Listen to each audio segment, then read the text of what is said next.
നമസ്കാരം. ലോകത്തിൽ തന്നെ ഏറ്റവും വില കൂടിയ പുസ്തകം ഏതെന്ന് ചോദിച്ചാൽ നിങ്ങൾക്കറിയാമോ? ഞാൻ പറഞ്ഞുതരാം.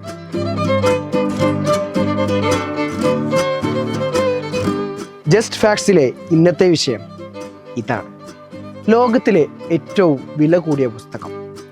കോഡെക്സ് ഹാമർ എന്ന് പേരിട്ടിട്ടുള്ള ഒരു കയ്യെഴുത്ത് പുസ്തകമാണ് അത് എന്നാണ് പറയുന്നത്.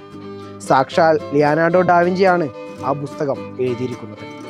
16-ാം നൂറ്റാണ്ടിന്റെ തുടക്കത്തിൽ ഡാവിഞ്ചി എഴുതിയ പുസ്തകം കൂടിയാണ് കോഡെക്സ് ലെസിസ്റ്റർ ഹാമർ വിളിക്കുന്ന ഈ പുസ്തകം.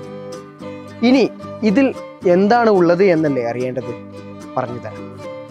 16-ാം നൂറ്റാണ്ടിൽ എഴുതിവെച്ച ശാസ്ത്രീയ വിവരങ്ങളും രേഖാചിത്രങ്ങളുമാണ് അതിലുള്ളത്. ജലം, പാറ, ഫോസിലുകൾ, നക്ഷത്രങ്ങൾ തുടങ്ങി പ്രകൃതി പ്രതിഭാസങ്ങളെക്കുറിച്ചുള്ള ഡാവിഞ്ചിയുടെ നിരീക്ഷണങ്ങളും കണ്ടെത്തലുകളുമാണ് ഈ പുസ്തകത്തിൽ 72 പേജുകളിലായി എഴുതിയിട്ടുള്ളത്. കോഡെക്സ് എന്നത് വെറുമൊരു ചിന്തകളോ എഴുത്തുകുത്തുകളോ അല്ല, അന്നത്തെ കാലത്തെ മനുഷ്യ മനസ്സിലേക്കുള്ള തുറന്നിട്ട വാതിൽ കൂടിയാണെന്നാണ് ചരിത്ര ഗവേഷകർ വിലയിരുത്തുന്നത്.